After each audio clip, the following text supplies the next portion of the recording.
saying 10. I mean, even though we stand alone, we stand together.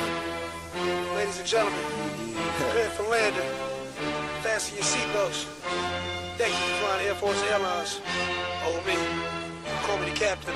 Just blaze. They say a family that plays together stays together, and one that walks apart just falls apart. So together we stand, divided we fall, united we form Voltron and take on all. Let's move, yes. The birds left the nest. I'm all grown up, I gotta fly with the rest. Best of the best is what we strive to be. You're watching Unpackaged Goods. I'm your host, Jonathan Dieter. Alrighty, 495 million, not 700 million. Reuters got it wrong. Actually, we got it wrong, but the whole industry got it wrong. They just revised the numbers on the actual deal. So the corrected BeatBox deal numbers are here, and it actually tells a better story. So we're going to dive into that here in a little bit. Plus, L'Oreal wants to buy Armani Beauty. You know that this is a smart move when my sister and my mom are instantly commenting on my Monday review video and being like, good foundation.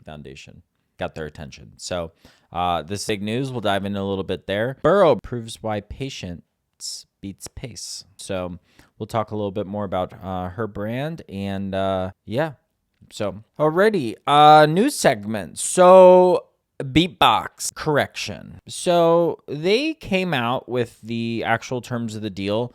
It was just misreported, or not the whole terms of the deal were out, but the revised deal terms. So Reuters revised the numbers.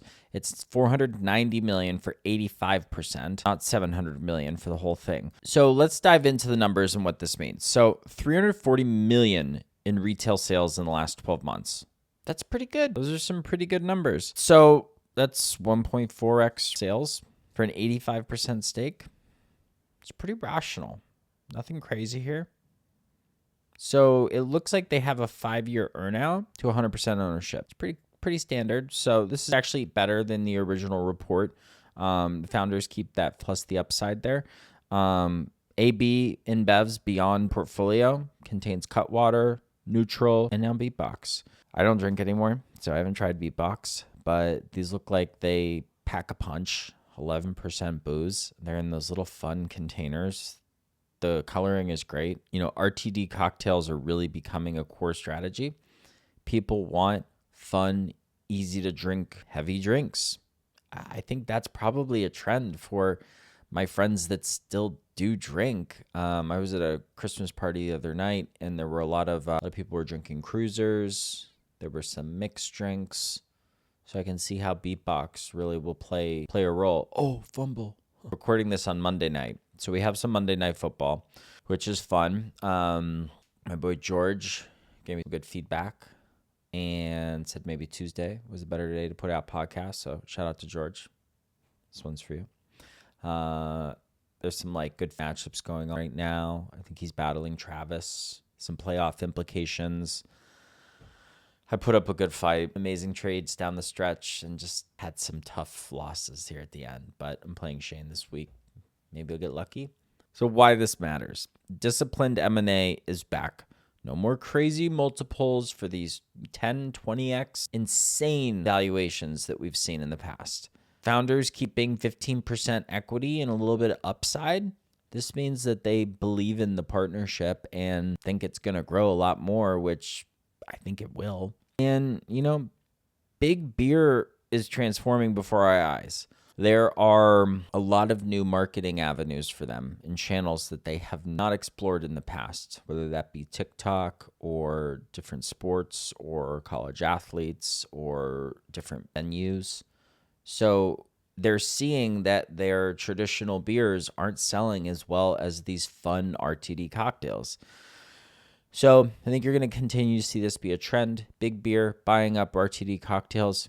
Good time to be an RTD cocktail brand. So this is a big one. L'Oreal's ownership obsession. We're going to dive in here. So the Armani situation, for context, I should probably just have had my sister or my mom on. They probably could have explained this a lot better than I can. But L'Oreal already operates Armani Beauty under a license until 2050. So what this means is they're making $1.5 billion in revenue in 2023. That's crazy. So why would you buy what you already run? Good question. So licensing creates a perpetual risk. 2050 sounds far, but it isn't forever. So projecting cash flows out that far is not uncommon. Keeping 100% of profits is a huge difference. And so I think that's the big thing here is they see a brand that is going to continue to print money. So instead of paying royalties, let's own 100% of it. This essentially allows L'Oreal to control their own destiny. And I think this makes sense for one of their better performing brands. Why not just own it and bring it in-house instead of licensing it? So for reference, this is Estee Lauder buying Tom Ford Beauty after running it for a number of years. Cool. I think maybe we'll call Kenzie. Oh, my phone's right there. I could probably tap her in from the iPad. Let's tap her in really quick. All right, FaceTime. Okay, continue. Just show your name. Just set up later. Okay. Wow, this is not the most flattering angle. Let's see. Mackenzie. There she is. Yeah, I'm trying to FaceTime Mackenzie pod for a comment on the L'Oreal and Armani potential acquisition, but she ain't be answering. So, all right, maybe I'll try calling my mom. She's like, what? Really? Alrighty. So we tried to call Mackenzie because she's always on Do Not Disturb. So Mackenzie, you missed your opportunity to be on the pod next time. Anyways, so the broader trend here is licensees are becoming owners across beauty. Shiseido bought Drunk Elephant.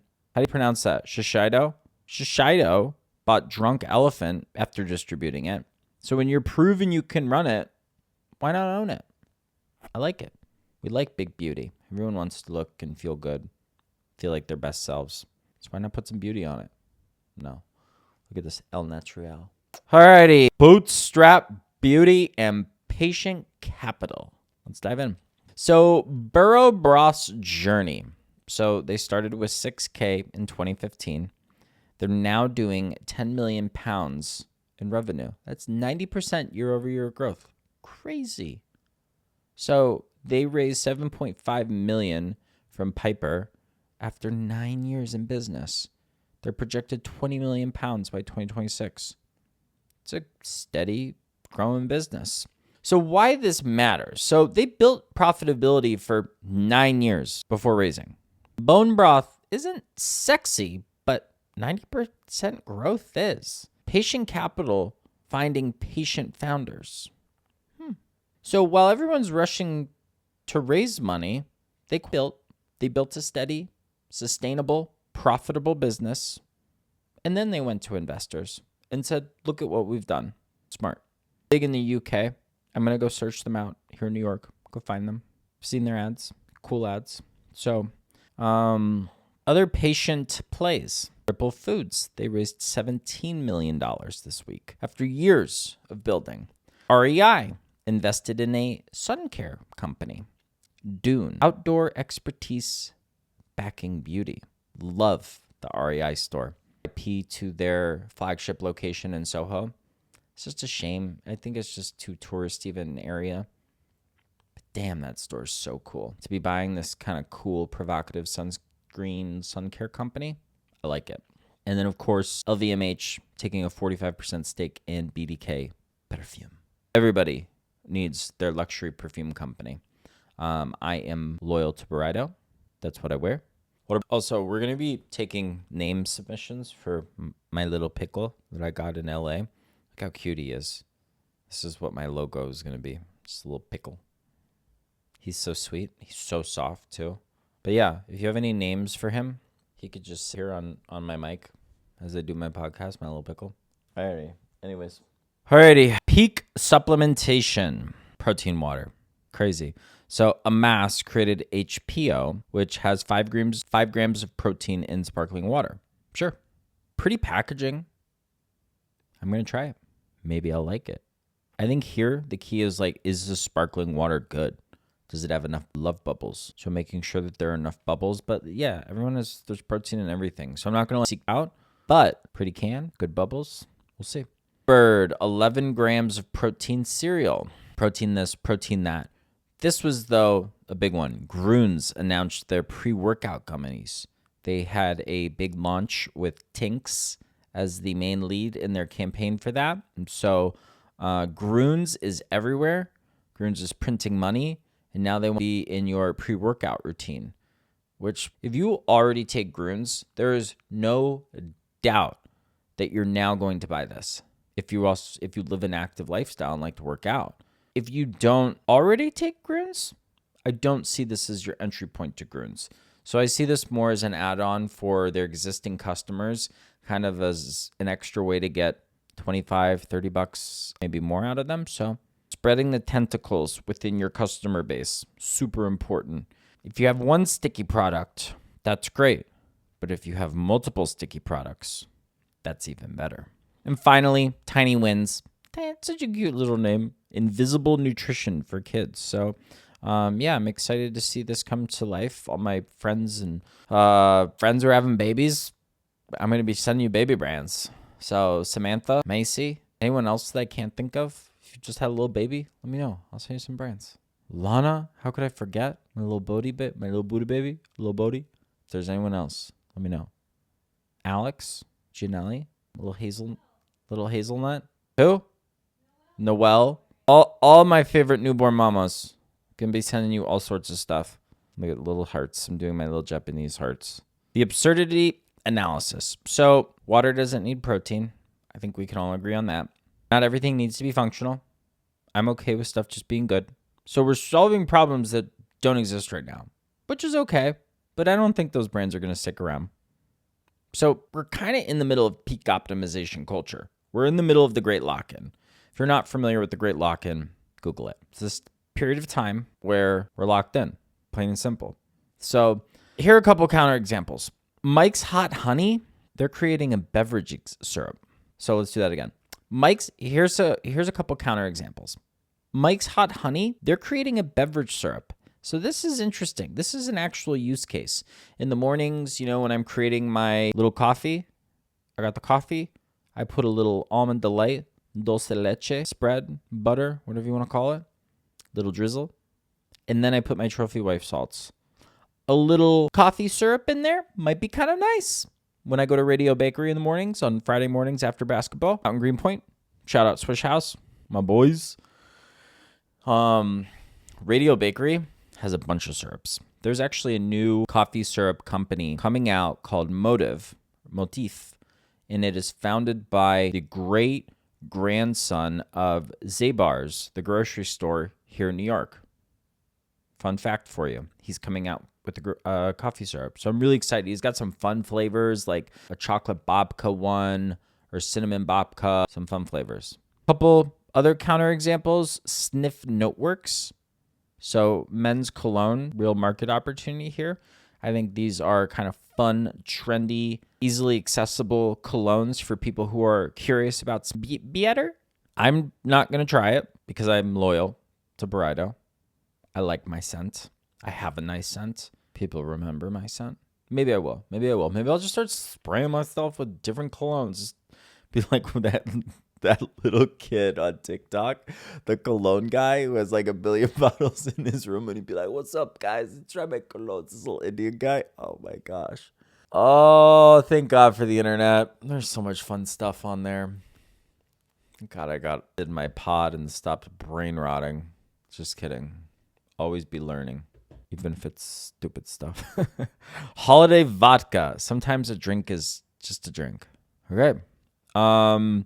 So I was going to have She's the Sauce on this week.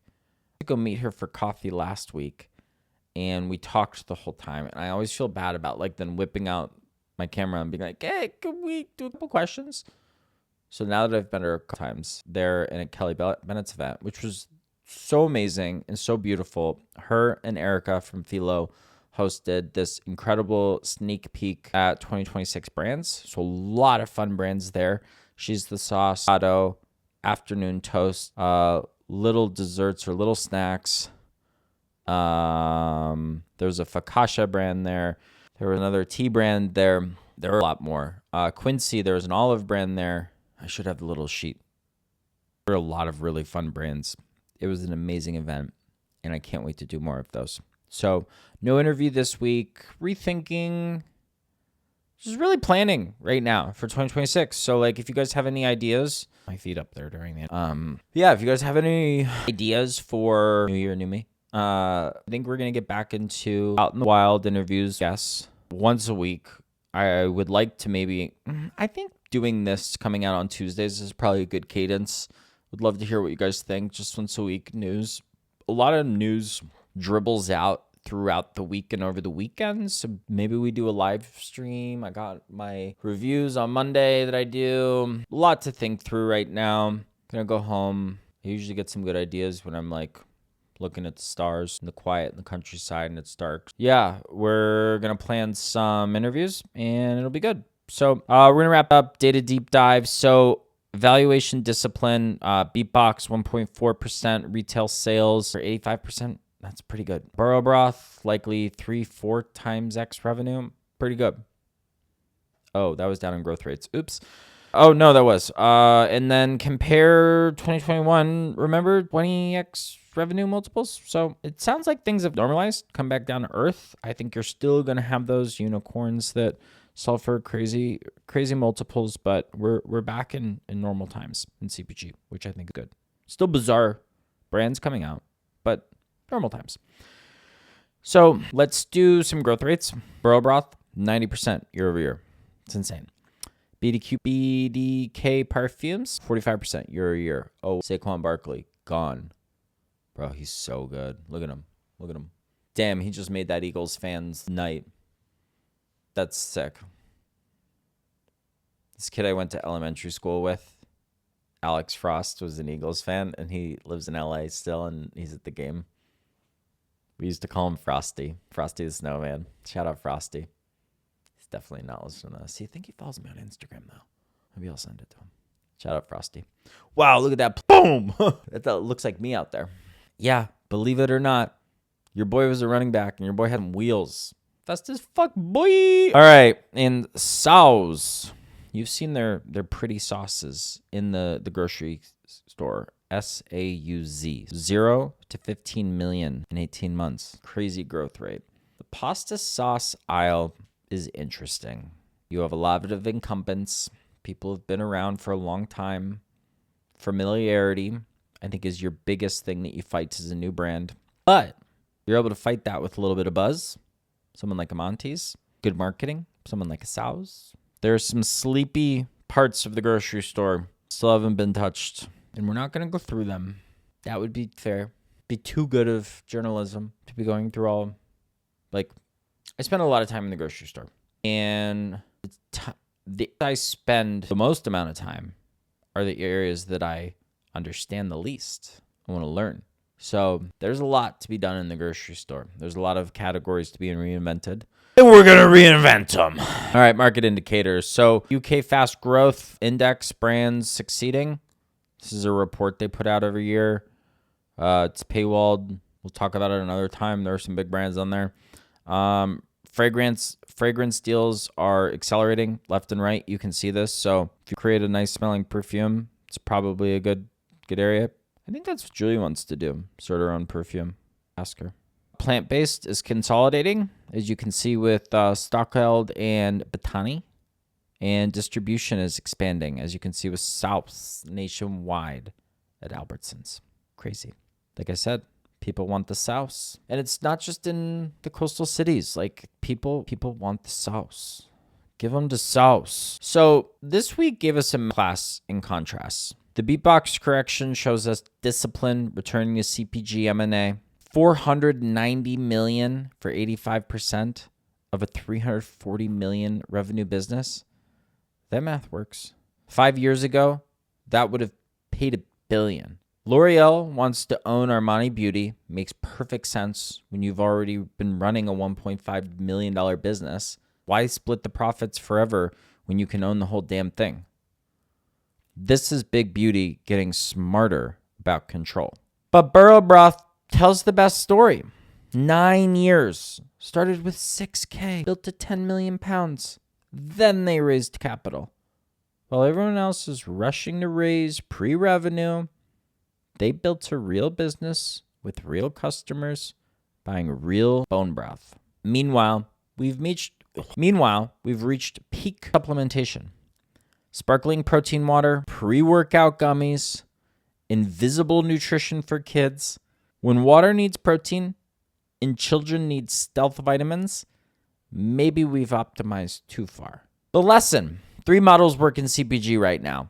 Build slowly and raise strategically. Borough Broth. License successfully, then buy ownership. L'Oreal or Armani. Create value and exit rationally. BeatBox. Everything else is just sparkling protein water solving problems nobody has. Next week on Unpackaged Goods, I don't know. We'll see. Holiday season. I hope everyone enjoys just a quiet time with their friends, their family. Busy week this week. We have the Bite 'em Brownies rebrand launch party tomorrow night. CPG breakfast brews coffee event with this guy, Mike Gelb, who runs a big consumer podcast and investor network. So that should be fun. Wednesday morning. Naturally, New York. Holiday Bazaar, Wednesday afternoon. Founders basketball that evening. Friday, another event. It's a busy week. So I'm excited. These are the days that I've dreamed of. So to be able to be watching football while doing a podcast, to have a busy week that I'm looking forward to, it's all good stuff that I'm really thankful for. And I have a tremendous amount of gratitude for all my friends and family during this holiday season. And I can't wait to celebrate. Can't wait to celebrate with all of you. Thank you for everyone that's liked, listened, watched, and shared to me. I'm excited to grow this podcast even more in 2026 and to keep giving you the best unfiltered, unpackaged goods that you can find in the market. So that's it. Jonathan Dieter, Unpackaged Goods. We're out.